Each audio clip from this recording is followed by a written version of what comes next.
Hi, I'm Paul Jarris, Executive Director of ASTHO. Thanks for watching this video today. I think what you'll see is a very effective program that we at ASTHO offer for state health officials. We have a short period of time in our jobs, and we all need to be as effective and directed as we can. We have complex organizations with many employees, so we really need something to direct those employees in a direction that reflects our priorities as the top health official in the state. ASTHO has developed this program called the Strategic Effectiveness Consultation Program with a gentleman, Tim Fallon, of TCI Consulting Partners. We did this after working with Tim for a number of years and having him do our strategic plans at ASTHO, which direct our work and focus us. I think you'll find, as many of your colleagues who have gone through this process has found, that this is an effective, efficient process. At the end of 2 days with your senior staff, you will have a one-page representation of your agenda and your plan for your state. As a result, you'll leave behind a healthier population and a more effective organization, and a true legacy that we all seek. After watching the video, if you have any questions, please give me a call or considering calling one of your other colleagues who have gone through the process. We think you'll find it interesting and beneficial and make your job easier in the end. So thanks for watching today, and I look forward to hearing from you. As you consider whether to use ASTHO's strategic planning services to facilitate the strategic planning process for your state health department, we thought it would be helpful for you to hear from some of your colleagues who have already had that experience.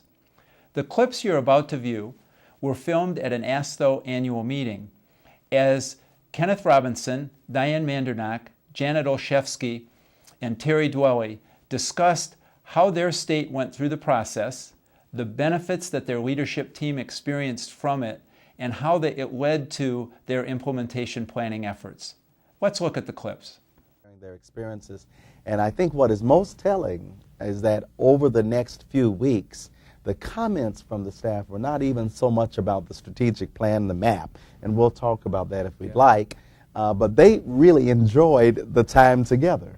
And that's extraordinary. I think from a setting like this, we all otherwise hate doing strategic planning and we hate retreats, but I thought at the end the experience was thought to be a very positive one by all. We had people walk out and say that it was far and away the most effective strategic planning they had ever participated in, including the hard nuts to crack, that it was efficient, it was effective, and it was something they could get their arms around.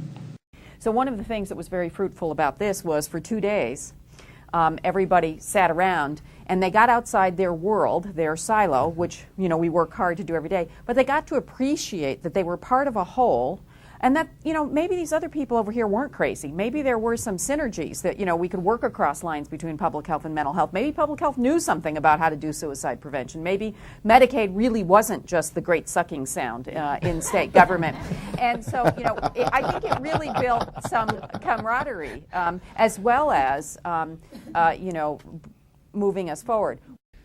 But going back to the value of those 2 days, I think helped us clarify who we are, what we are, become excited about strategic planning and saying this is something that's going to result in a plan that just won't collect dust on our shelves, but will actually drive us into the future. The other thing, the second thing I would say is that the strategic planning, those 2 days have become, in my words, like a touch point. People go back to it and say, when we were in our strategic planning, and I've heard that time and time and time again. So it's a touch point or a reference point to almost recreate in the discussions that they have with each other about issues that got resolved or positions taken at that point in time. Not only did I hear that they got it, not only did they come back with a map ultimately that would institutionalize what we had been talking about and trying to project and implement for 3 years, but there was a lot of personal ownership. It's an attitude.